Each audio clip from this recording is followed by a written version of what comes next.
Hello friends, today we are going to solve a problem which was asked in the SET June 2019 computer science paper.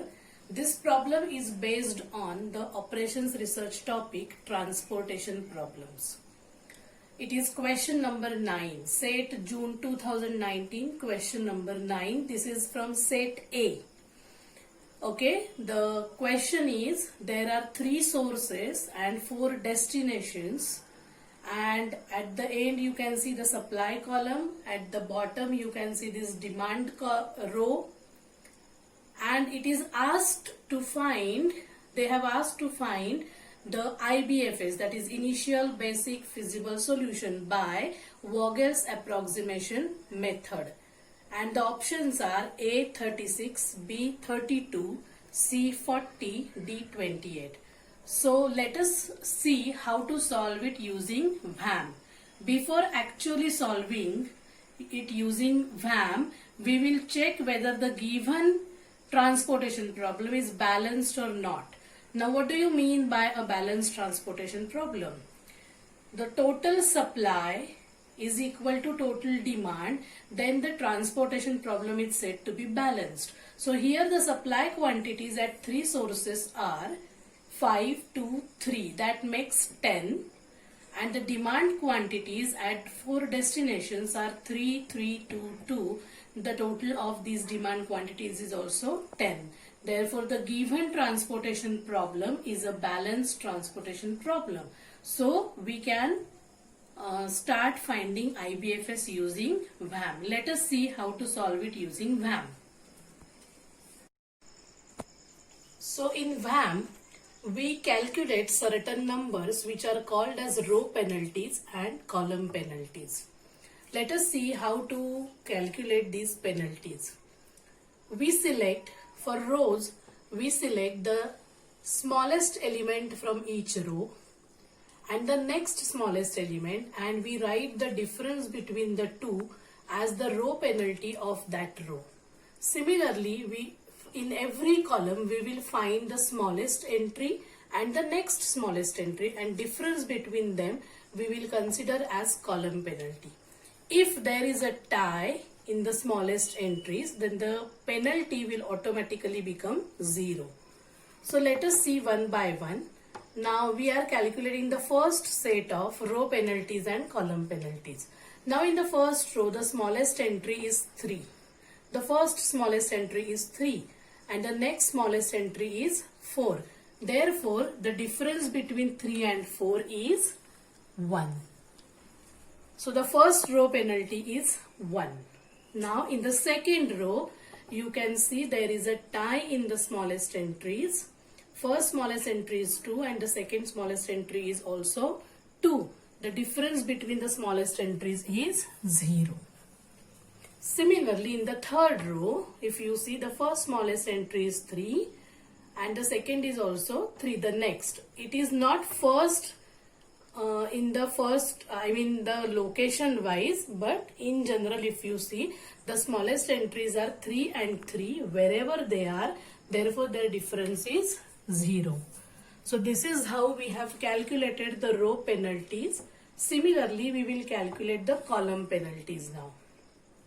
In the first column, if you see, the smallest entry is 2 and the next smallest entry is 3. Any one you can consider. The difference between them is 1. Therefore, first column penalty is 1. In the second column, the first smallest element is 4. And the next smallest element is 7. The difference between them is 3. In the third column, the first smallest entry is 3 and the next smallest entry is 5. The difference is 2. Similarly, in the fourth column, the first smallest entry is 2 and next smallest entry is 3. The difference is 1. So thus, we have 3 sources and 4 destinations. Accordingly, we have calculated 7 penalties. Total 7 penalties. Now what we have to do with these penalties? Among these penalties, we will choose the largest penalty. Okay, so here if you observe in all these 7 numbers 100, 1321, the largest penalty is 3, that corresponds to destination 2. That means if we put certain units here, if you make cells allocated here, then we will have minimum transportation cost. It indicates the minimum transportation cost, and therefore we will select this particular column for allocating the units. Now if there is a tie in the largest penalty also, then we have to go for the corresponding row and column, and we have to select the smallest entry. That means here now 3 is the largest penalty, so I am selecting this column and I am going to make allocations here. Among these 3 cost values 7, 4, 8, these are the unit transportation costs. 7 indicates the unit transportation cost from S1 to D2. 4 indicates unit transportation cost from S2 to D2. 8 indicates unit transportation cost from S3 to D2. So among these transportation costs, we will choose the smallest value, as we are interested in minimum transportation cost. Therefore, we are choosing this cell, and here we will see what is the situation. The demand of this destination is 3 and the supply available is also 3. That means we can give all 3 units that are required at destination D2 from source S2. So we have provided all possible 3 units here, and thus the demand at D2 is satisfied and the supply at S2 is also exhausted fully. Now we will calculate another set of penalties, and while doing that, now we have to take care that at S3 there are no units available. So here I will put a dash. I cannot calculate this penalty because there are no units available at S2. Also, there is no requirement at D2, so I will not calculate this penalty also. So we are going to calculate another set of penalties in the same way. And you have to strike out the row and column which you are not going to consider, like this. Okay. Thus, these values which are striked out, they will not be in consideration to calculate the penalties. Now we will again calculate the penalties. So now here the second column and second row is striked out. So we will not consider them. So in the first row now the smallest entry is 3 and the next smallest entry is 4. Therefore the penalty is 1. For the second row we are not calculating the penalty. Now for the third row, the first smallest entry is 3, the next smallest entry is also 3. Therefore again the penalty becomes 0. Similarly in the first column now, this number 2 is gone. So both the smallest entries are same, 3 and 3. So their difference is 0. Second column, there is no requirement at all in the second destination or at the second destination. So we are not going to calculate the penalty. Now third column, the first smallest entry is 5 and the second smallest entry is 6. The difference is 1. In the fourth column, first smallest entry is 3, second is 4. Again the difference is 1. So if you observe here carefully, now we have 1, 2, 3, 4, 5 penalties. Among these penalties, 1 is the largest entry and all 3 ones we are getting, that means there is a tie. So which one we should consider now? So we will look for the corresponding cost values. So let us do it row by row. So in the first row, the row penalty is 1. So it corresponds to first row, and in this first row I will see the smallest entry is 3. So you have to note down the smallest entry is 3. Now we will go to the column penalty where there is largest penalty. Now in this column if you see, the smallest entry is 5. which is greater than this 3.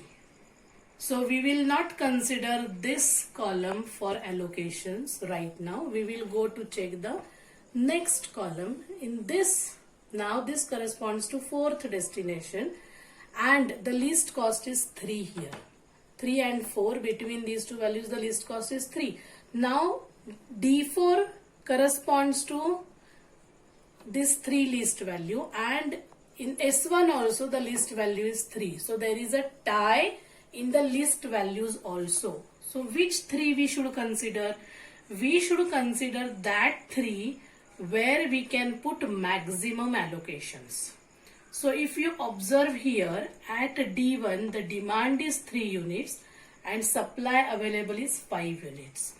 At this 3, the demand available is 2 units and the supply is also 2 units. So according to algorithm of Vogel's approximation method, we will choose this 3 and we will put 3 units here. So I am putting an arrow, that means I am making allocation here in this row, first row. So I am giving all 3 possible units out of 5 units. So there are 2 left. 2 more units are left at S1, but the demand at SD1 is fully satisfied. So we have 2 allocations right now. X11 is equal to 3 and X22 is also 3. Okay, now as there is no demand at D1, we will cancel D1 and we can immediately put a dash over here. So we will not calculate this penalty again. Now again we will calculate the penalty. So we are left with 6, 4, 5 and 3. These elements are not in consideration, which are striked out. So among these 4 elements, now we will again calculate the penalties. Now 6 and 4, the difference is 2. 5 and 3, the difference is again 2. 6 and 5, the difference is 1. 3 and 4, the difference is 1. Again we have to find the largest penalty, which is 2, and there is a tie. Now this 2 corresponds to first row. The smallest element is 4 here and this 2 corresponds to third row. The smallest element is 3 here. So there is no doubt in our mind, we will go for this 2 and I am putting an arrow. That means I am going to make allocations here, and in these 2 I am selecting this.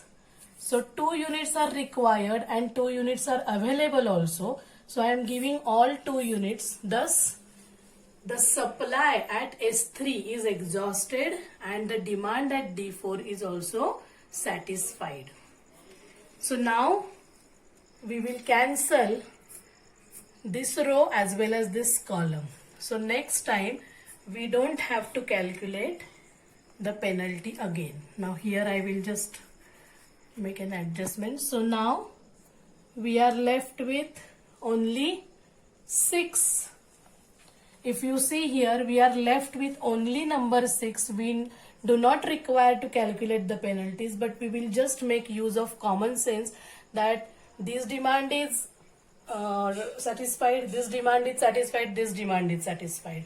This supply is over, this supply is over. Supply is left only at S1 of 2 units and demand at D3 is also of 2 units. So I will provide all 2 units here. And this is my solution. 3, 2, 3, 2. So if you see 3 plus 2, 5 plus 3, 8 plus 2, 10. So there was a demand of 10 units, there was supply available of 10 units and all 10 units I have allocated.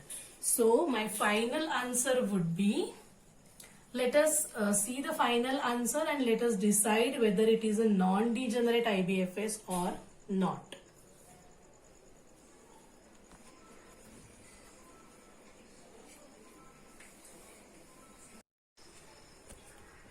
So friends, we are ready with the initial basic feasible solution now. If you can see, the first allocation is 3. That is, we will write X11 is equal to 3. It is in the first row, first column. Next, there is no allocation. Next, in the cell 1,3 we have allocation. We have put 2 units. So our answer is X13 is equal to 2. Similarly, we have an allocation made at 2,2 cell, that is X22 is equal to 3 units, and 3,4 we have put 2 units. So X34 is equal to 2. And if you see, the total of this is 3 plus 2 5 plus 3 plus 2 10. So that matches with the total demand and supply. It should be always matched. As our transportation table, if you see, that was the order of this transportation table is 3 by 4. There are 3 sources and 4 destinations. So actually we should have, that is M, number of sources is 3, number of destinations is 4. So according to transportation problem theory, we should have exactly M plus N minus 1. That is 3 plus 4 minus 1, that is equal to 6 allocations. We should have 6 allocations, but we are getting only 1, 2, 3, 4 allocations.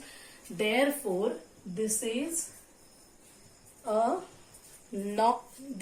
not a non-degenerate IBFS, but this is a degenerate IBFS. It is an initial basic feasible solution, but it is a non-degenerate. Of course, in our question, we need not to bother about whether it is degenerate or non-degenerate. We just want to find out the total cost. So the total cost is 3 into 3, that gives me 9, plus 2 into 6, 12, plus 3 into 4, 12, plus 3 into 2, 6. So the total cost is 9 plus 12, 21, plus 12 is 33, 33 plus 6 is 39. Now unfortunately, 39 is not the answer given in the option. Therefore, all these answers are wrong. Our total transportation cost is 39 rupees. So we have tried to cover all possible aspects which are required to find an IBFS using VAM. So friends, I hope you like this video. Please do like and subscribe my channel, and I will be happy for your comments. If you have any questions to be solved from mathematics, please put your questions in the comments. Thank you very much once again. And my channel's name is Triumph Maths. Please like and subscribe. Thank you.